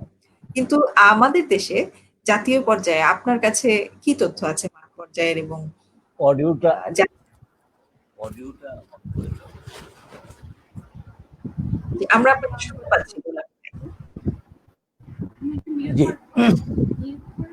আসসালামু আলাইকুম। আমার শ্রম আমার লড়াই ফেসবুক পেজে সিরাজুল মনিরা আপা এর সাথে আছেন, রণক দা, তারপর আরিফ সাহেব, আমাদের প্রথম প্রিয় মানুষ জাফর ভাই। আমি আমার ফেডারেশনের পক্ষ থেকে এই অনুষ্ঠান আমি সবাইকে ধন্যবাদ জানাচ্ছি। আজকে যে বিষয়টি নিয়ে আসা হয়েছে, করোনা কালে পোশাক শ্রমিকের বিষয়ে আমরা আলোচনা করেছি। আলোচনায় আমার প্রিয় দুজন সহকর্মী নমিতা নাথ, নমিতা আপা এবং মোর্শেদ আলম দুজন যুক্ত আছেন। আমি খুবই আনন্দিত যে একেবারে যারা আমার সাথে কাজ করেছেন বা কাজ করছেন এমন দুজন লোক সহই আমরা আলোচনা করার সুযোগ পেয়েছি। আমি বলবো মনির আপা যে ছাঁটাই করার যে পদ্ধতিটা, সেই জায়গাটা তো আমাদের গার্মেন্টস মালিকরা তাদের অবস্থানটা ধরে রাখতে ব্যর্থ হয়েছে। ছাঁটাই বাংলাদেশের শ্রম আইনে ছাঁটাই যদি করা হয় তাহলে শ্রমিকরা কিছুটা আর্থিক সুবিধা পাবেন। সরাসরি ছাঁটাই করা হলে 1 মাস পাবেন, প্রতি বছর চাকরির জন্য 1 মাসের কম্পেনসেশন পাবেন, তার আর্নলিভের টাকা পাওনা থাকলে পাবেন, আনপেইড ওয়েজেস এর টাকা পাবেন। কিন্তু এই সময়ে, এই বিশেষ করে করোনা কালে শ্রমিকদের এত বেশি নিষ্পেষণের, এত বেশি নির্যাতনের শিকার হতে হয়েছে যা স্বাভাবিক সময়ে হয়ে থাকে না। বা করা সম্ভব নয়। এই সময়ে দেখা গেছে যে যাদের চাকরি ৯-১০ মাস হয়েছে, ১ বছর পুরো হয়নি, তাদেরকে এই বেনিফিটের থেকে বঞ্চিত করার জন্য তাদেরকে আপনার ৬ মাসের কম হয়েছে, তাদেরকে ২৭ দিন পধারায় অ্যাবসেন্ট দেখিয়ে আপনার চাকরিতে ইস্তফা গণ্য করা হবে, এরকম একটি আইন আমাদের লেবার লতে চালু আছে। ২৭ দিন পর সেখানে একটা চিঠি দিয়ে, দুটো চিঠি দিয়ে বলে দিল যে তোমার চাকরি তুমি রিজাইন দিয়ে দিচ্ছ, অথচ তাকে আসতে দেওয়া হয়নি, কাজে নেওয়া হয়নি। আপনার আবার ৬ মাসের কম যারা রয়েছেন তাদেরকে আপনার চিঠি দেওয়া হয়েছে যে আপনার শিক্ষানবিশকাল অবসান করা হলো, অর্থাৎ তার সার্ভিসটাই কাউন্ট হলো না। আপনার আলোচনা থেকে এসছে যে এখন আবার পুনর্নিয়োগ হচ্ছে। হ্যাঁ, পুনর্নিয়োগ হচ্ছে। পুনর্নিয়োগের ক্ষেত্রে মালিকরা এই সুবিধাটাই নিচ্ছেন যে ৬ মাস হয়ে যাওয়ার পরে সেই সার্ভিসটা বাদ দিয়ে এখন আবার তাকে নতুন করে জয়েন দিচ্ছেন, নতুন করে অ্যাপয়েন্টমেন্ট হচ্ছেন, অর্থাৎ আর ৬ মাস কাজ করলেই যার ১ বছর পুরো হতো, এখন আবার তার নতুন করে ১ বছর শুরু হলো। এটি একটি অভিনব কৌশল। আমরা এ কথা বলতে পারি যে এর সাথে বিজিএমই এর যে অফিসিয়ালরা আছেন, আপনার আমি জানি না মালিকরা এক মালিক আরেক মালিকের সাথে যুক্ত থাকতে পারেন, সেটা অত্যন্ত স্বাভাবিক, কিন্তু দুঃখজনক হলেও সত্য, বিজিএমের যে অফিসিয়ালরা আছেন তারাও বিভিন্ন ফ্যাক্টরিতে বিজিএমের চাকরির বাইরে আবার আপনার থাকে, যুক্ত থাকেন পরামর্শ দেওয়ার জন্য। তারা বিভিন্ন পদ দেখিয়ে দেন, এদিক দিয়ে যান, এদিক দিয়ে যান, এদিক দিয়ে গেলে কম টাকা লাগবে, এদিক দিয়ে গেলে শ্রমিকদের বঞ্চিত করা যাবে। এইসব কলা কৌশলের মাধ্যমে আমরা দিন কাটাচ্ছি। আমরা যদি দেখি যে করোনা কালে শুধুমাত্র আরএনজি সেক্টরের শ্রমিকরাই যে বঞ্চিত হয়েছে তা নয়। আরএনজি সেক্টরের এখন প্রায় 7% শ্রমিকদেরই একটা চাকরির পরিচিতি আছে। আমাদের যে অন্যান্য বিভিন্ন সেক্টর আছে সেইখানে দেখেন আপনার চাকরির পরিচয়টাও সেই সব সেক্টরে এখনো হয়নি, যার কারণে সেইখানে বঞ্চনাটা কোনো অবস্থাতেই আরএনজি সেক্টরের চেয়ে কম নয়। আমাদের রিরুলিং ইন্ডাস্ট্রিজ আছে বিপুল সংখ্যক, রিরুলিং সেক্টরে এত ইন্ডাস্ট্রি, কি বলে, আয়রন প্রোডাক্টের চাহিদার কারণেই কিন্তু সেইখানে লোক যে অমানবিক পরিবেশে কাজ করে তাদের নিয়োগপত্র নেই, সার্ভিস বুক নেই, কাজের ঘন্টার কোনো নেই, আপনার চলছে। আপনার শ্রমিকরা দিশেহারা অবস্থায়। এই অবস্থায় যে প্রশ্নটা আসছে আপনার তরফ থেকে, আমাদের দর্শক বন্ধুরাও বিভিন্ন মতামত দিচ্ছেন, কমেন্টস করছেন।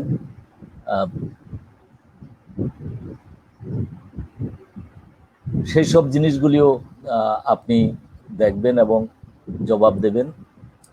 আমাদের দায়িত্ব দিলেও আমরা কিছু বলতে পারবো। এখন কথা হলো, এইসব অধিকার বঞ্চিত হয়ে শ্রমিকরা একসময় শ্রম আদালতে যায়। শ্রম আদালত আইনের জায়গা, বিচারের জায়গা, কিন্তু সেখানে আইনের ফাঁক ফোকর থাকার কারণে আপনার এমন একটা অবস্থা যে মামলা করলেন, মামলা করার পরে মামলা আনপেইড ওয়েজেসের জন্য আপনি মামলা করতে পারবেন 1 বছরের মধ্যে। সেই মামলায় প্রথম যেই তারিখটা পড়ে সেই তারিখটাই 3 মাস পরে, অথচ আপনি 60 দিনে মামলা শেষ করবেন, 90 দিনে মামলা শেষ করবেন, এরকম একটা কথা আইনে রয়েছে। আবার ওখানেই রয়েছে নির্দিষ্ট সময়ে মামলা শেষ না হলে দোষণীয় হবে না বা ত্রুটিপূর্ণ হবে না। এই যে কথাটা, এই কথাটার কারণে আপনার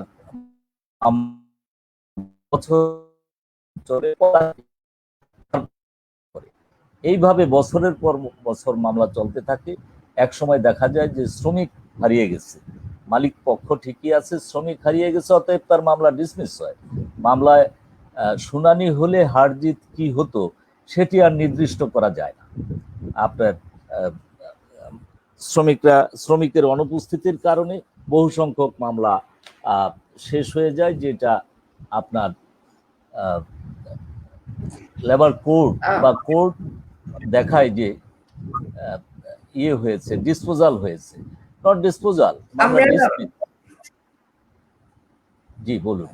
এই সাথে আমরা কিছু কমেন্টস আপনিও দেখছিলেন, লক্ষ্য করছিলেন যে প্রেগন্যান্ট যারা আছেন, গর্ভবতী নারী শ্রমিক যারা, তাদের ক্ষেত্রেও এরকম ঘটনা ঘটেছে। আপনার জানা মতে কেমন সংখ্যক হবে যারা কোর্ট পর্যন্ত যেতে পেরেছেন কিংবা কোনো সুবিচার পেয়েছেন, অথবা আপনার কাছে কি অবস্থায় আছে এখন এই তথ্যগুলো?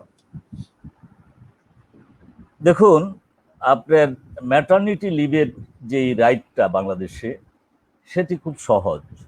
এই সহজ পদ্ধতিতে ম্যাটারনিটি লিভের এমপ্লয়াররা যদি উদার থাকেন, তাহলে এটা প্রয়োগ করা, এটা মালিকদের এমন বড় ধরনের কোনো ক্ষতির কারণ নয় যে আপনার আমাদের সুযোগ সুবিধা ছুটি ছাড়া বেশি, নারী কর্মীদের জন্য 6 মাস ম্যাটারনিটি লিভ, কিন্তু আমাদের শ্রমিকদের জন্য 16 সপ্তাহ, যেটা চলা যেতে পারে, কিন্তু নট 4 মাস। আপনার কি বলে 4 4 16, 8 সপ্তাহ 8 সপ্তাহ করে 112 দিনের ছুটি। আপনার বেশিরভাগ ক্ষেত্রেই আপনার ম্যাটারনিটি লিভের সেই সুবিধাটা তাদের দেয়া না হলে তারা আসে আমাদের কাছে। সব মেয়েরা আসতে পারে না, সব নারী শ্রমিকরা আসতে পারে না। এখন অবশ্য ভালো সংখ্যক আসতেছেন, তারা কোর্টে মামলা করেন, কিন্তু সেটিও ওই একই পদ্ধতিতে চলে। একই পদ্ধতিতে চলে। যদি ফৌজদারি মামলা দায়ের করা হয়, শুধুমাত্র এই সেকশনটাতেই সরাসরি মালিকের বিরুদ্ধে বা দায়িত্বপ্রাপ্ত লোকের বিরুদ্ধে, ব্যক্তির বিরুদ্ধে সরাসরি ফৌজদারি মামলা দায়ের করা যায়। সেই ক্ষেত্রে সেই টাকাটা একটু তাড়াতাড়ি আদায় হয়, সেটা হতে পারে 6 মাস 1 বছর, কিন্তু এই সংখ্যা কম নয়। আমাদের মালিকরা, আমি যে কথাটা বলতে চাচ্ছি যে আমাদের আরএমজি সেক্টরের এমপ্লয়াররা এই জায়গাটাতে আসেন নাই যে অন্তত আমরা ম্যাটারনিটি লিভের দাবিদার নারী শ্রমিকদের এই চাহিদাটা নিয়ম মতো এবং সময় মতো পূরণ করব, এটা ওনারা করেন না। আমি আরেকটা কথা আপনি বলতে চাচ্ছি যে চাকরিচ্যুতির যে ধরনটা, এই করোনা কালে আমরা ধারণা করেছিলাম যে মানুষ মানবিক হবে। আপনার এপ্রিলে যখন সারা দুনিয়ায় যারা মোটর গাড়ির মতো বিমানে, সেসব দেশেও আকাশে বিমান ওড়েনি, অর্ডার বাতিল হবে বা বিশ্ব যোগাযোগ স্থবির হয়ে যাবে, এটা অত্যন্ত স্বাভাবিক। এটা এমন কিছু ভাবার কারণ না যে এটা আমাদের প্রতি অন্যায় করেছিল। ব্যবসায়িক কারণেই এটা তারা অর্ডার ক্যান্সেল, অর্ডার পেন্ডিং এগুলি করেছিল। আবার যখন একটু তারা ফুরসত পেল, জুনে এসে তো তারা আবার অর্ডার দিতে লাগলো, শুরু করলো। আমাদের এই যে ইয়েরা কি বলে মালিক পক্ষ, তারা যে বিভিন্ন পদ্ধতিগুলি, নিপীড়নের যে পদ্ধতিগুলি আবিষ্কার করলো, সেটি দেখে 5 বছরের লোকদের নিচের লোকদের চাকরি শেষ করে দেওয়া। অর্থাৎ 5 বছর হয়ে গেলে যে কোনোভাবেই তার চাকরি যাক, হয় রিজাইন বা ডিসমিস, সেই বা কি বলে আপনার ওই 27 দিন ক ধারায়, হ্যাঁ, তখন সে একটা বেনিফিট পাবে। এই জন্য 5 বছর হয়নি, 4 বছরের ঊর্ধ্বে হয়েছে, তাদের চাকরি থেকে বের করে দেওয়া শুরু করলো, এবং সেটার সংখ্যা প্রচুর। আবার যাদের চাকরি 8-9 বছর হয়েছে, 10 বছর হলে বেনিফিটটা ডাবল হয়ে যাবে, তো তাদের চাকরি থেকে বের করে। এই যে নিষ্পেষণের যে কৌশল, এই কৌশলগত কারণে আমরা অনেক দূর পিছিয়ে আছি। সূচনায় আপনি বলেছিলেন যে আমাদের এইখানে বৃহত্তর শ্রমিক আন্দোলন না হওয়ার কারণ অনৈক্য এবং অনৈক্য। আপনারা দেখবেন এমপ্লয়ার ফেডারেশন আছে, বিজিএমই আছে, বিকেএমই আছে। বিজিএমির মেম্বাররা আবার বিকেএমির মেম্বার, বিকেএমির মেম্বাররা আবার বিজিএমির মেম্বার। কিন্তু শ্রমিক সংগঠনগুলোর ভিতরে বহুদা বিভক্তি। আপনার কিছুদিন শ্রমিক সংগঠনের সাথে যুক্ত থেকে তিনি আলাদা হয়ে আবার আরেকটা ফেডারেশনে খুলে দিচ্ছেন। এই বহু মত ও পথের কারণে আপনার শ্রমিক সংগঠনগুলো এক জায়গায় আসতে পারছেন না, শ্রমিক সংগঠনের প্রতিনিধিরা এক জায়গায় আসতে পারছেন না, এবং শ্রমিকদের ভিতরেও ঐক্য এবং তাদের প্রতি আস্থার সৃষ্টি করার জায়গাটায় আমরা বুঝতে পারি। একটা প্রশ্ন আমার মনে হলো, বৃহত্তর শ্রমিক আন্দোলন করা যাবে এই সম্ভাবনাটা এখনো পর্যন্ত খুবই দুর্বল। আচ্ছা, একটা প্রশ্ন আপনার আলোচনা থেকে মনে হয় করা যেতে পারে, সেটা হচ্ছে যে কি ধরনের কারখানা থেকে যে ছাঁটাই কিংবা লে অফের ধরন যে প্রতিষ্ঠানগুলো করছে, কৌশলে করছে, এমন প্রতিষ্ঠানের আকার যদি আমরা বলি যে বৃহৎ পর্যায়ে, বড় পর্যায়ের, কিংবা আমরা এর আগের আলোচনাগুলোতে দেখেছি যে সাবকন্ট্রাক্ট যে ফ্যাক্টরিগুলোতে চলছিল কিংবা চলছে, তাদের ক্ষেত্রে এই চ্যালেঞ্জ অনেক বেশি, এবং নিয়ম আইন না মানার যে ব্যাপারগুলো আছে, শ্রমিকদেরকে অনৈতিকভাবে ছাঁটাই করার বিষয়, কিংবা অনেক ভালো কোনো প্রতিষ্ঠানের ক্ষেত্রেও সেটা হতে পারে। আপনার কাছে এমন কোনো তথ্য কিংবা ডাটা আছে কি যে কি ধরনের প্রতিষ্ঠানে কিংবা কোন কোন ধরনের ফ্যাক্টরিতে এভাবে অযাচিতভাবে ছাঁটাই করা হচ্ছে, এবং তাদের জন্য কোনো সুব্যবস্থা নিশ্চিত করার জন্য কোনো প্রক্রিয়া আছে কিনা, চলছে কিনা? একটা হচ্ছে যে ব্যক্তিগতভাবে তারা যখন আসছে, এর বাইরে আর কোনো উপায় আছে কিনা? জি, আপনাকে ধন্যবাদ আপনার সুন্দর এবং সুচিন্তিত প্রশ্নের জন্য। আমি এই ক্ষেত্রটাতে বলবো যে ছাঁটাইয়ের যে পদ্ধতি বা চাকরি হারানোর যে চাকরিচ্যুত করার যে পদ্ধতিগুলো, সেই পদ্ধতিতে দেখেন এখন যে ফ্যাক্টরিগুলো বন্ধ হচ্ছে সেগুলো অতি ক্ষুদ্র ক্ষুদ্র এবং মাঝারি ধরনের কারখানা বন্ধ হচ্ছে না বা হয় নাই, আর বড় কারখানা তো বন্ধ হয়নি। এটি তো আমরা একটু যারা খোঁজ খবর রাখি আমরা জানি যে উন্নত উৎপাদন পদ্ধতির কাছে মানদাত্তার আমলের উৎপাদন পদ্ধতি মার খাবে, বৃহৎ পুঁজি ক্ষুদ্র পুঁজিকে নিষ্পেষিত করবে তাদের পুঁজির দ্বন্দ্বের কারণে। এখন যেই ফ্যাক্টরিগুলো বন্ধ হচ্ছে সেগুলি আসলে বড় ফ্যাক্টরির কাছে, বড় কারখানার কাছে ব্যবসায়িকভাবে মার খাচ্ছে। এটা তিনি ব্যবসা করে শেষ হয়ে গেছেন এমন নয়, ওনারও ব্যবসায় যথেষ্ট সাফল্য হয়েছে। উনি যদি পুঁজি প্রত্যাহার না করতেন, অথবা আমি যদি একটু তারভাবে বলি যে পুঁজি পাচার না করতেন, অন্য ব্যবসায় বিনিয়োগ না করতেন, তাহলে ওনার এই ব্যবসাটা বন্ধ হতো না। আজকে যারা বেতন দিতে পারে না, গার্মেন্টস শ্রমিক রাস্তায় ঘুরতে হয়, আপনার বেতনের জন্য তাদের বিজিএমই অফিসে যে দিন শেষে অবস্থান নিতে হয়, সেসব শ্রমিকদের বেতন কোনোভাবেই আটকাতে পারতো না। তার প্রোডাক্টটা তো বিক্রি হয়ে গেছে, আর বিক্রির যেই ইয়েটা মূল্যটা, শ্রমের যে মূল্যটা, সেই মূল্যটা তো এইখানে বেশিরভাগ ক্ষেত্রে ফেরত আসে না, না আসার কারণে কি হয়, এবং এই সমস্ত কারখানায় শ্রমিকদের বেতন বাকি থাকে।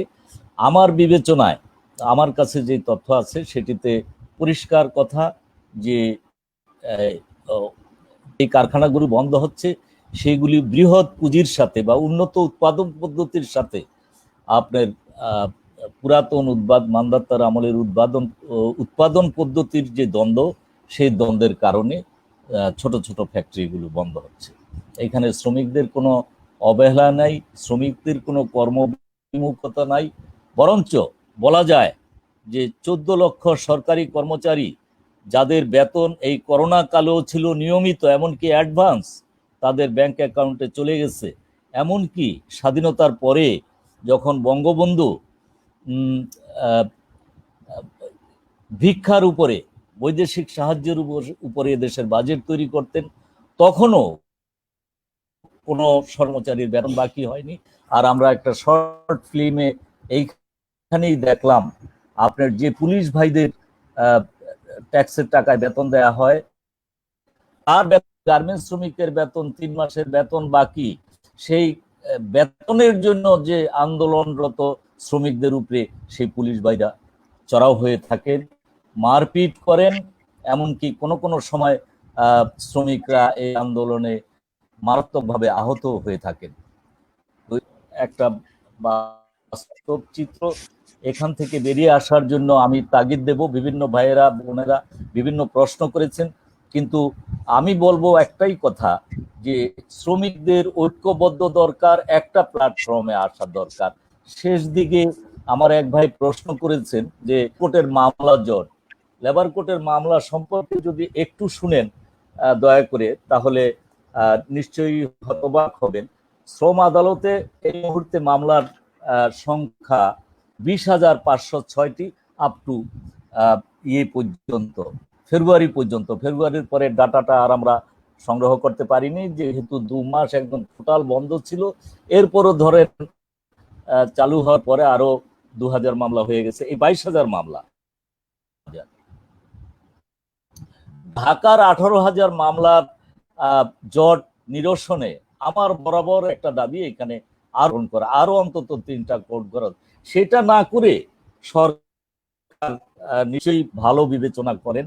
সেই ভালো বিবেচনা থেকে ওনারা সিলেটে 23টি মামলার জন্য একটি আদালত গঠন করেছেন, রংপুরে 118টি মামলার জন্য একটি আদালত গঠন করেছেন, আর বরিশালে 6টা একটি আদালত গঠন করেছে। আমার মনে হয় যে সরকারের ভিতরে এমন একটি চক্র আছে যারা শ্রমিকদের বা বিচার প্রার্থী চেষ্ট আছে। আমি এই আমার শ্রম আমার লড়াই ফেসবুক পেজ থেকে আমি এই বিষয়ে সরকারের সংশ্লিষ্ট দপ্তরকে অনুরোধ করব, আর লেবার কি বলে লেবার ডিপার্টমেন্ট অর্থাৎ লেবার মিনিস্ট্রি, সরাসরি প্রাইম মিনিস্টারের দপ্তর না হলেও, যেহেতু এই দপ্তরে মন্ত্রী নেই, সেহেতু এই দপ্তরটি প্রাইম মিনিস্টারের দপ্তর। এখানে একজন প্রতিমন্ত্রী আছেন, যার কাছ থেকে আমরা মানে সন্তোষজনক পদক্ষেপটা পেলাম না। বরিশালের জন্য 6টি কোর্ট করা হলো, ভালো করেন, কিন্তু এইখানে যে 18,000, 16,000, 18,000 মামলা পেন্ডিং, এই মামলার শেষ হবে কবে? আগামী 20 বছর যদি কোনো মামলা ফাইলিং না হয়, তাহলেও এই জট শেষ হবে না। জি, ধন্যবাদ। আপনাকে অনেক ধন্যবাদ। এই অঞ্চল পর্যায়ে যে তথ্যগুলো, যে কোর্টগুলো গঠিত হয়েছে, যদি এই তথ্য শ্রমিক পর্যন্ত গিয়ে থাকে কিংবা যেতে পারে, যে তারা সেই সুবিধা তাদের অঞ্চল থেকে নিতে পারবেন, কারণ সেখানে কোর্ট ডিস্ট্রিবিউট করা হয়েছে এই জট কমানোর উদ্দেশ্যে, তাহলে সেটা তাদের জন্য কিন্তু কিছুটা সুফল, কিছু সহযোগিতা হতে পারে, তাদের ক্ষেত্রে সহায়ক হতে পারে।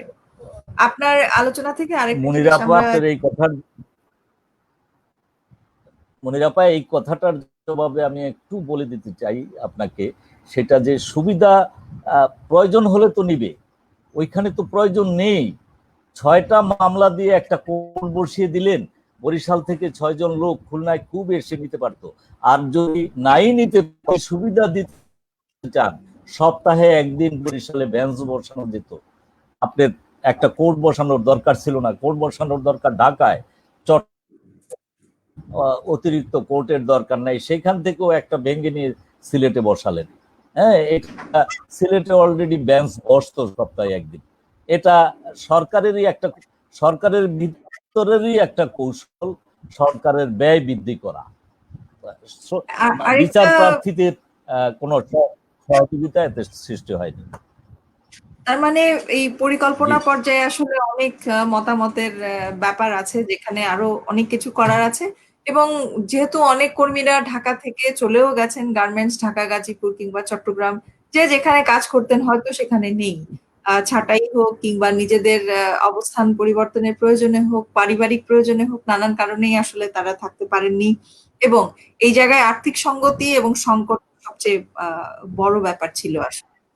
তো আমরা আইনি যে জটিলতাগুলো, আমরা অনেকগুলো কমেন্টস পেয়েছি এর মধ্যে, এবং আপনি মোটামুটি চেষ্টা করেছেন সেগুলোকে রিচ করার, আপনাকে ধন্যবাদ। এর বাইরেও তাদের আরো অনেক প্রশ্ন আছে, আমরা জানি অনেক কমেন্টস আছে। আমরা আসলে হয়তো অল্প সময়ের মধ্যে সবার সব প্রশ্ন, কমেন্ট, উত্তর হয়তো দিতে পারবো না, কিন্তু আমরা চেষ্টা করব। আর হচ্ছে আহ, এই আলোচনার ভিত্তিতে এখন যদি আমরা এই জায়গাতে যেতে চাই যে নমিতা আপা এবং মোর্শেদ ভাই, আপনারা যদি একসঙ্গে আসেন একটা আলোচনার ব্যাপারে, যে আমরা সংকটকালীন সময়ে শ্রমিকদের পাশে থাকতে, আপনি উল্লেখ করেছিলেন যে তাদের এখনকার পরিস্থিতি কি, মোর্শেদ ভাই আরো জানিয়েছেন যে নতুন নিয়োগের পরে তাদের অবস্থা কি, এবং রুহুল আমিন ভাই যেটা জানালেন যে তাদের আইনি যে জটিলতা এবং সাপোর্ট পাওয়ার জায়গা থেকে তারা কি ধরনের অসুবিধা ভোগ করছে, এবং এই জট কতদিন কিভাবে থাকতে পারে। আমরা আসলে এই সার্বিক পরিস্থিতি থেকে বের হয়ে আসতে চাই, যে বিশ্বের অন্য দেশগুলো কিন্তু এমন পরিস্থিতিতে, আরো অনেক দেশ আছে যেখানে গার্মেন্টস আছে, ভিয়েতনাম আছে, চায়না আছে, তারা কিন্তু চেষ্টা করেছে এবং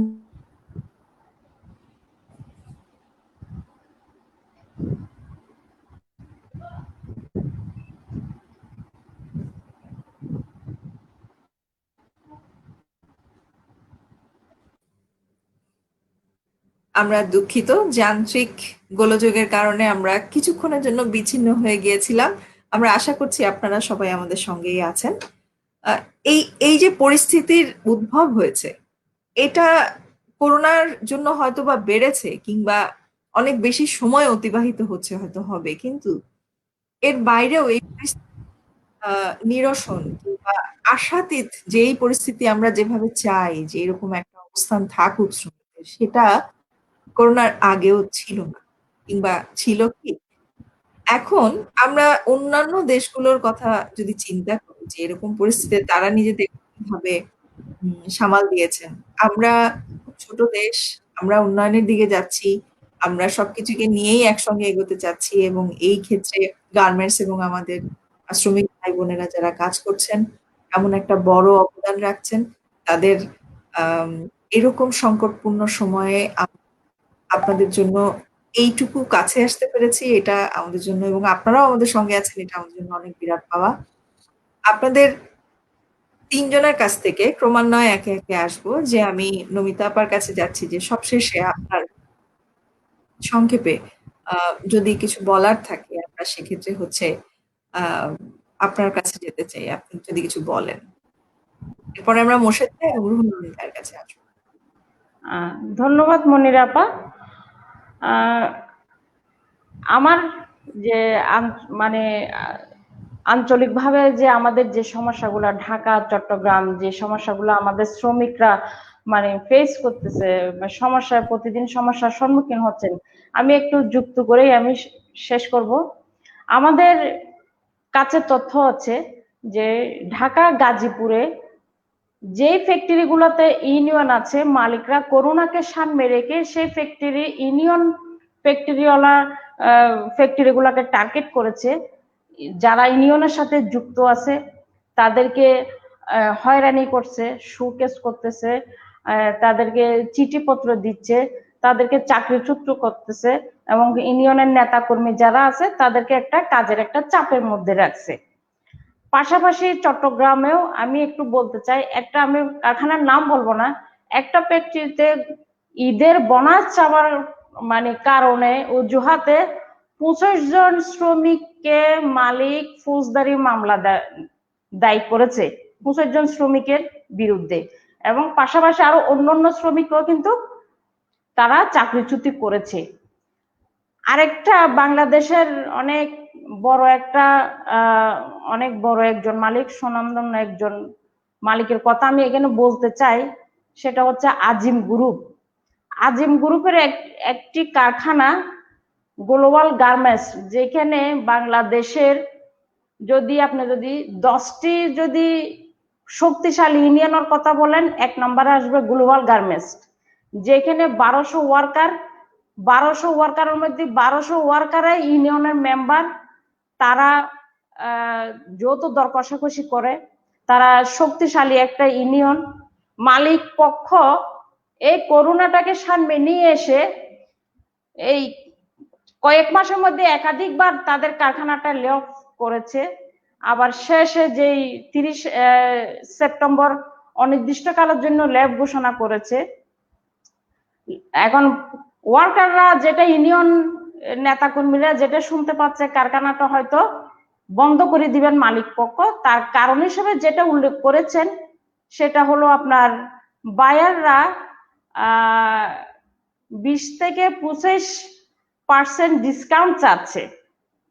এখন বায়ার যদি অনৈতিকভাবে যদি এ ধরনের ডিসকাউন্ট যদি চেয়ে থাকে, তাহলে ওই মালিকের অন্য কারখানাতে সেম বায়ারের কিভাবে কাজগুলো চলতেছে। এখন এই ফ্যাক্টরিতে চাবার কারণ কি, এইখানে শক্তিশালী একটা ইউনিয়ন আছে সেজন্য চাচ্ছে? এটা কি মানে বলতেছে আর কি তারা চাচ্ছে? যদি মালিক যদি আমাদেরকে যদি মানে তথ্য প্রমাণ সহ দিয়ে যদি বলতে পারে যে এই বায়ার তাদের 20 থেকে 25% ডিসকাউন্ট সুবিধা চাচ্ছে, তাহলে আমি মালিককে বলবো ওই বায়ারদের মালিকের সাথে মালিক শ্রমিক মিলে আমরা সে বায়ারকে বাধ্য করব তার যে বেআইনি ভাবে যে পার্সেন্টেজ ডিসকাউন্ট চাচ্ছে সেটা উড্ড করার জন্য বাধ্য করব, সেই কারখানাতে তার কাজ পুনরায় ফেরত দেওয়ার জন্য। আর যদি সে 1200 শ্রমিককে চাকরিচ্যুত করার জন্য, ইউনিয়নটাকে নষ্ট করার জন্য যদি মালিক যদি এটা যদি বলি থাকে, তাহলে আপনাদের আমার লড়াই আমার শ্রমের লাইভ পেজের পক্ষ মাধ্যমে আমি অনুরোধ করব মালিককে যে কারখানাটা খুলে দেওয়া হোক, শ্রমিকদেরকে কাজের সুযোগ করে দেওয়া হোক।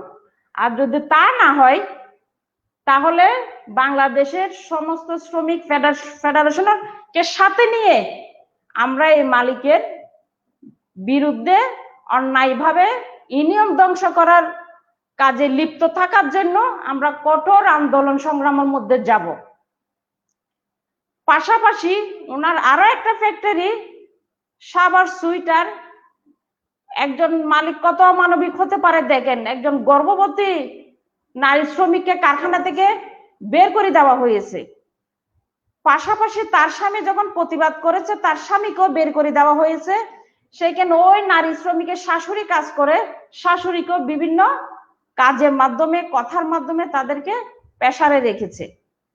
এই সমস্ত কিছু আমি অনুরোধ করব মালিক যাতে এগুলো বন্ধ করে আমাদের শ্রমিকদেরকে কাজ করার একটা সুযোগ তৈরি করে দেয়। আরো অনেক ওনার এই কারখানাতে আরো 10-12 জন শ্রমিক যারা মাতৃকালীন ছুটিতে গিয়েছেন, ওই ফ্যাক্টরি আছে, আরো পাশাপাশি অন্যান্য যে কারখানাগুলো আছে। আমরা গত সপ্তাহে 6 জন, একটা কারখানার 6 জন মাতৃকালীন ছুটির টাকা দেয় নাই। বিগত সেখানে মালিকের সাথে কথা বলে, বিজিএম এর সাথে কথা বলে 6 জন নারী শ্রমিক মাতৃকল্যাণ ছুটির টাকা আমরা আদায় করে দিয়েছি। আরো অন্যান্য এরকম আরো 15-20 জন নারী শ্রমিক আছে যাদের মাতৃকল্যাণ ছুটিতে যাওয়ার পরে তাদের বেনিফিট দেওয়া হয়নি, তাদের পুনরায় চাকরি দেওয়া হয়নি। তো সমস্ত আপনাদের মাধ্যমে সমস্ত মালিকদেরকে বলবো এই ধরনের অন্যায় কাজগুলো থেকে তারা যেন বিরত থাকে। আর যদি না হয়, আমরা যারা শ্রমিক সংগঠন আছে বাংলাদেশে, যারা শ্রমিকদের পাশে থাকি, শ্রমিকদের জন্য কাজ করি, সবাই একত্রিত হয়ে এই অন্যায়ের বিরুদ্ধে আমরা আইনগত লড়াই চালিয়ে যাব। রুহুল আমিন ভাই, আপনার কাছে নমিতাদির প্রশ্নের কোনো তথ্য কিংবা উত্তর যদি থাকে, কিংবা কোনো সোর্স যদি থাকে। ওনার প্রশ্ন ছিল যে একটা পার্সেন্টেজ কমাতে বলা হয়েছে এবং সেই ডিসকাউন্ট সাবসিডির ভিত্তিতে হচ্ছে অনেক বড় ধরনের সিদ্ধান্ত নেওয়ার কথা চিন্তা করেছে। আপনার কাছে যদি কোনো তথ্য থাকে, অথবা মোর্শেদ ভাই আপনার কাছে যদি থাকে, সবার জন্য।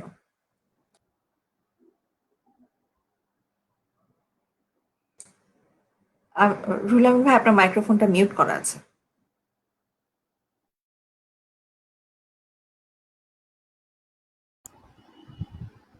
জি, মুনিরা আপা শুনতে পাচ্ছেন?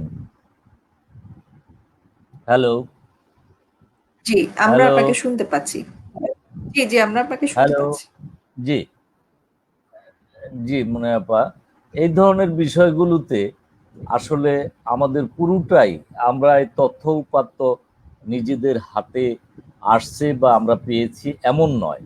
আমরা আসলে এমপ্লয়ারের দিকের থেকে শুনে শুনে আসছি এইসব, যে 20% ডিসকাউন্ট চাচ্ছে, আপনার 1 বছর পরে পেমেন্টের শর্ত চাচ্ছে। এই কথাগুলো কতটা নির্ভরতা আছে তা আমরা নিশ্চয়তা দিতে পারবো না শ্রমিক সংগঠনের পক্ষ থেকে। আমরা আহ, তবে কিছু বায়ার আবার ওপেনলি ডিক্লারও দিয়েছেন যে তারা কোনো ডিসকাউন্টও চান না, তারা আপনি ডিলে পেমেন্টও চান না, তারা টাইমলি শিপমেন্ট চাচ্ছেন এবং তারা পূর্বের নিয়ম অনুযায়ী পেমেন্ট করবেন। তবে কিছু থাকতে পারে, যেহেতু এমপ্লয়াররা বারবার দাঁড় করাচ্ছেন যে এইভাবে ডিসকাউন্ট আপনার এবং ডিলে পেমেন্ট, সেহেতু আপনার এটার জবাবটাও ওনরাই ভালোভাবে দিতে পারবেন। আমাদের এই ব্যাপারে তাদের কাছ থেকে শোনা বিষয়গুলোই আমরা বলতে পারছি। আরেকটা বিষয় যেটা নমিতা আপা বললেন, কয়েকটা ফ্যাক্টরির কথা, এরকম উদাহরণ শুধুমাত্র চট্টগ্রামে নয়, ঢাকায় আপনার যথেষ্ট বেশি কারখানা, এবং এরকম এই নিপীড়নের ঘটনা আমি শক্ত করে যদি না বলি তবে এটুকু বলতে পারি, নিপীড়নের ঘটনা ফ্যাক্টরি বেজ বা বিচ্ছিন্ন যেটাই হোক সেটা ব্যাপক ব্যাপক, এবং এই করোনাকালীন নিপীড়ন অতীতের সমস্ত নিপীড়নকে আপনার হার মানিয়েছে। জি, আচ্ছা, মোর্শেদ ভাই, আপনাদের তরফ থেকে আভ্যন্তরীণভাবে মালিক পক্ষের সঙ্গে যোগাযোগ কিভাবে হয় এবং সেগুলো কি পর্যায়ে থাকে? আমরা এটা দিয়ে শেষ করব, কারণ আলোচনার সুযোগটা যখন থাকবে তখন আমরা সাংগঠনিক শ্রমিক ভাই যারা আছেন তারা অবশ্যই সাংগঠনিকভাবে এগোতে পারবেন এবং তাদের যথার্থ আহ, সুযোগ সুবিধাগুলোর জন্য জানাতে পারবেন, বলতে পারবেন। উম, আন্দোলন আহ, আন্দোলন করা কিংবা করার সিদ্ধান্ত নেয়ার ব্যাপারে, কিংবা আপনাদের যে সমস্যাগুলো আছে এগুলোর ব্যাপারে আপনার আভ্যন্তরীণভাবে যোগাযোগ করেন কিংবা আলোচনা করছেন, কিভাবে করছেন?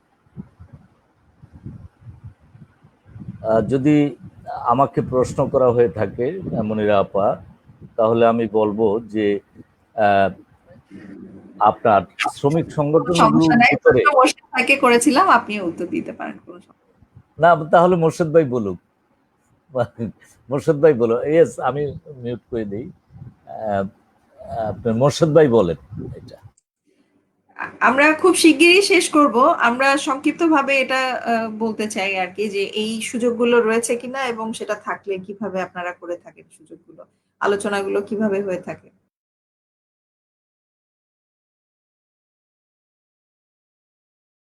হ্যাঁ, মোর্শেদ ভাই বলেন, মোর্শেদ ভাই নেট বলেন। বুঝতে পারিনি প্রথমে কি বলছিল, জিনিসটা নেটের কারণে হয়তো আরেকবার যদি বলতেন। হ্যাঁ, এই যে সমস্যাগুলো সম্পর্কে আমরা এতক্ষণ আলোচনা করলাম, আমরা অনেক কিছু জানলাম, আমরা অনেক পরামর্শও পেলাম। তাদের সঙ্গে আভ্যন্তরীণভাবে কিংবা একসঙ্গে বসে কথা বলার সুযোগ কেমন থাকে এবং সেটা কিভাবে হয়। যে আমরা রাস্তায়, একজন কমেন্ট করেছেন যে সবসময় রাস্তায় নামতে হয় কেন? তাহলে আমাদের এমন একটা প্ল্যাটফর্ম আছে কিনা, থাকছে কিনা, আছে, থাকবে কি, থাকতে পারে কিনা, যেখানে আমরা সেভাবে কথা বলতে পারি। আপনারা খেয়াল করেছেন সম্ভবত, কমেন্টস একজন লিখেছেন যে দাবি আদায়ের জন্য আমাদের মাঠে নামতে হয় কেন? জি আপু, আমি বুঝতে পারছি। আসলে জিনিসটা ঠিকই আছে। দাবির জন্য ওই যে যেহেতু রুহুল আমিন ভাই একটু প্রথমে বলেছিলেন মাঝখানে, এই দাবি আমরা যার যার নিজস্ব কিছু সংগঠন আছে যে যেভাবে চালাচ্ছে, এটা সম্ভব। সংগঠন যারা আছে তারা, আমরা হয়তো এটা অব্যাহত আছে আমাদের মধ্যে, যেগুলো রাজপথে কিংবা শ্রমিকের অধিকার আদায়ে সোচ্চার আছি, আমাদের যোগাযোগ অব্যাহত, এবং আমরা চাই এই শ্রমজীবী মানুষের অধিকারগুলো আদায়ের জন্য। বৃহত্তর আকারে ঢাকা কেন্দ্রিক প্রেসিডেন্ট সেক্রেটারি বেশিরভাগ ক্ষেত্রে থাকেন, ওনারা ওনাদের মতো করে চেষ্টা করে যাচ্ছেন। হয়তো সেই সময় হয়তো আর দূরে নয়, এইসব আন্দোলন যখন চাঙ্গা দিয়ে দিন দিন বেড়ে যাচ্ছে অন্যায়ভাবে যে শ্রমজীবী মানুষের উপর, সেটা হয়তো ঢাকা যারা আছে বা আমরা যারা আছি তাদের মধ্যে বিশাল আকারে বৈঠক হচ্ছে, আলোচনা হচ্ছে। সেটা হয়তো রাষ্ট্রীয় পর্যায় থেকে শুরু করে সব জায়গায় সঠিকভাবে মেসেজ যাবে ইনশাল্লাহ। ইতিমধ্যে হয়তো সেরকম একটা ব্যবস্থা বা পদক্ষেপ যারা সিনিয়র পার্সন আছেন তারা হয়তো সেটা নিয়ে রেখেছে। কারণটি হচ্ছে সব আন্দোলন এখন রাস্তায়, রাস্তার আন্দোলন হয়তো আমরা টিকাতে পাচ্ছি না। অনেক সময় রাস্তায় যখনই আন্দোলন করি, এখন এই জিনিসটা পরিষ্কার, রাস্তায় কাউকে দাঁড়াতেই দিচ্ছে না, কোনো না কোনো ভাবে প্রশাসনিক ভাবে তাকে হেয় প্রতিপন্ন করে রেখেছে। একটা জিনিস একটু খেয়াল করুন, দেখুন প্রতিটি অঞ্চলে আমরা শুধু আরএমজি আরএমজি আরএমজিটির কথাই বলে যাচ্ছি। একটু খেয়াল করে দেখুন ইপিজেড গুলোতে কিরকম চলছে। নীরবে নিঃশব্দে ইপিজেড গুলাতে ডলারের জায়গায় টাকা, টাকার জায়গায় ডলার, নানান ভাবে শ্রমজীবী মানুষকে সেখানে নীরবে নিঃশব্দে নিপীড়ন করে যাচ্ছে। অনেকগুলো আছে ভ্যাবজিয়া যারা আছে, তাদের মাধ্যমে অনেক সময় আমরা নানান ভাবে চিঠিপত্র দিয়ে কোনো সুবিধা পাচ্ছি না। অতএব প্রতিটি অঞ্চল ভিত্তিক সংগঠনগুলি এখন অনেক অনেক স্মার্ট, অনেক কিছু জানতে পারছে। আপনাদের টক শো বলেন, টিভি মিডিয়া, ইলেকট্রিক মিডিয়া, সকল জায়গায় সকল স্তরে শ্রমজীবী মানুষ বুঝতে পারছে বৃহত্তর আকারের একটা আমব্রেলার প্রয়োজন হয়ে দাঁড়িয়েছে এই মুহূর্তে। এই বৃহত্তর আমব্রেলায় যদি দাঁড়িয়ে আমরা আমাদের নিরাপদের স্থানটুকু আমরা খুঁজে দিতে পারি। কারণ আন্দোলন লাগবে, তবে সেই আন্দোলন বৈধভাবে সরকারকে সেইভাবে সাংগঠনিকভাবে বৃহত্তর শক্তি অর্জন করে আমরা সেইভাবে শ্রমের অধিকার আদায়ের জন্য আমরা হয়তো আমাদের সিনিয়র পার্সন যারা আছে তাদের সাথে আলোচনা করে আমরা ঐক্যমত্য পোষণ করে শ্রমিক অধিকার আদায়ের জন্য আমরা হয়তো একসাথে কাজ করে যাবো। জি, রুহুল আমিন ভাই, জি, আজকে আমরা শেষ পর্যায়ে একদম চলে এসেছি, আপনাকে দিয়ে শেষ করব। বাকি আপনার শেষের কথাগুলো যদি আপনার মাধ্যমে আসতে পারে, আমরা জি এখানেই শেষ করতে চাই আমাদের অনুষ্ঠান। যে আপনি একটু বলবেন। জি ধন্যবাদ মনিরা আপা। আপনার আমি আজকের এই আমার শ্রম আমার লড়াই ফেসবুক ভিত্তিক পেজের আলোচনায় অংশগ্রহণ করতে পেরে খুবই আনন্দিত, এবং আমি এতটুকু আশা করব যে অল্প পর্যায়ের হলেও আমরা শ্রমজীবী ভাই বোনদের কাছে আমাদের চিন্তাটা উপস্থাপন করতে পেরেছি আপনাদের মাধ্যমে। আমরা এও আশা করব যে ভবিষ্যতে আপনার আমরা শ্রমজীবী মানুষের জন্য শুধুমাত্র গার্মেন্টস সেক্টর নয়, সকল সেক্টরের শ্রমজীবী মানুষের জন্য আমরা আমাদের প্রচেষ্টা অব্যাহত রাখব। আমাদের অনৈক্য যথেষ্ট, অনৈক্য দূর হওয়ারও যথেষ্ট সম্ভাবনা আছে যদি আমরা প্রত্যেক সংগঠন, আপনার এক ভাই কমেন্টস করেছেন সংগঠনের ঐক্যবদ্ধ হতে হবে, কোনো ব্যতিক্রম নাই। এই যে এখন এস এম হারুন আছেন মন্তব্যে, তিনি বলতেছেন 40 বছরেও নাই। আশরাফুজ্জামান সাহেব অর্থনীতির যোদ্ধাদের অর্থনৈতিক মুক্তি নাই। হ্যাঁ, এইসব কথাগুলো আপনার যদি আমরা সামগ্রিক পর্যায়ে নিয়ে আসি এবং আরও বেশি বেশি আলোচনা করার সুযোগ সৃষ্টি হয়, একদিন হয়তো আমরা ঐক্যবদ্ধভাবে অধিকার আদায়ের জন্য নামতে পারবো। এ ব্যাপারে আমি আশাবাদী। এবং আমি একটা অনুরোধ করব আজকের অংশগ্রহণকারী হিসেবে, সেটি হলো যে আপনাদের এই পেজে আরও বেশি বেশি সংখ্যক শ্রমিক প্রতিনিধিদের যুক্ত করে আলোচনার ব্যবস্থা করবেন, যাতে করে আরও বেশি বেশি সংখ্যক প্রতিনিধি নিজেদের মতামতটা জানাতে পারেন, বলতে পারেন, এবং আমরা শ্রমিক ভাই বোনেরা অংশগ্রহণ করতে পারি। আপনাকে ধন্যবাদ। আপনাদের সবাইকে অসংখ্য অসংখ্য ধন্যবাদ এই সুচিন্তিত মতামত দেওয়ার জন্য। আর আপনাদের আলোচনা থেকে যারা আছেন পেজে তারা অনেকেই দেখেছেন, মন্তব্য করেছেন। আমার ধারণা আমরা একটু হলেও আপনাদের কাছাকাছি যেতে পেরেছি। আর শ্রমিকদের এই সংকটকালীন সময়ে আমরা পাশে থাকবো, মানুষ হিসেবে সবাই সবার পাশে থাকবো, থাকতেই পারি। অবশ্যই আপনাদের আবারও কোনো আমন্ত্রণে, আবারও আমাদের কোনো অনুষ্ঠানে আপনাদের আমন্ত্রণ জানানোর ইচ্ছা রইল। আর আপনাদের আমাদের জন্য শুভকামনা রাখবেন। আমরা আশা করছি আপনারাও সবাই ভালো থাকবেন এবং আপনাদের মাধ্যমে আমাদের যত শ্রমিক ভাই বোনেরা আছে প্রত্যেকের জন্য শুভেচ্ছা এবং অভিনন্দন এবং ভালো থাকার জন্য দোয়া রইল। সবাই মিলে ভালো থাকি, সবাই খুব ভালো থাকি। নমিতা আপা, আপনাকে অসংখ্য ধন্যবাদ, সময় দিয়েছেন এবং খুব যুগোপযোগী প্রশ্ন ছিল। মোর্শেদ ভাই, আপনার ইনপুট খুব ভালো ছিল, যেখানে আমরা দেখেছি যে আঞ্চলিক পর্যায়ে থেকে আপনি এর বাইরেও চিন্তা ভাবনা করছেন এবং আপনি অনেক ভালো ভালো সদুপদেশ দিয়েছেন। আর রুহুল আমিন ভাই, আপনার কথা, আপনি আমাদের সিনিয়র ভাই, আপনার কাছ থেকে আমরা আইনি ব্যাপারে যেই তথ্যগুলো পেয়েছি এবং একই সাথে জাতীয় পর্যায়ে কিছু বিশ্লেষণ দেখেছি, সেটা খুবই চমৎকার ছিল। আমরা আশা করছি এই অনুষ্ঠানের মাধ্যমে নিজেদের এই সংকটকালীন সময় থেকে নিজেরা নিজেদের অবস্থান থেকে প্রত্যেকেই সব তথ্য, সঠিক তথ্য সঠিকভাবে জানবো এবং সেই তথ্যগুলোকে নিয়ে যারা এই সংশ্লিষ্ট আছেন সঙ্গে, তাদের সঙ্গে আলোচনার মাধ্যমে আমরা ভালোভাবে কাজ করব। আমরা আশা করছি আপনাদের এই রাত্রিকালীন সময়েও এতক্ষণ সময় দেওয়ার জন্য অনেক ধন্যবাদ সবাইকে।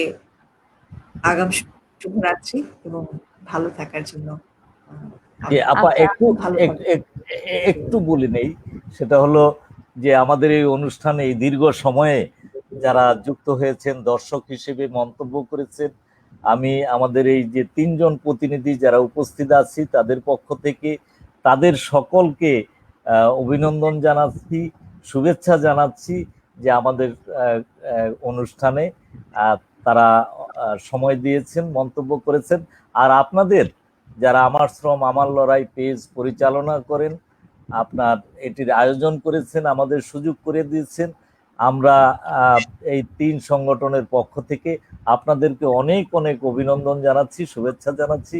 ভালো থাকুন সকলে, সুস্থ থাকুন, আবার আমরা এক জায়গায় হতে পারবো আশা রাখি। আসসালামু আলাইকুম।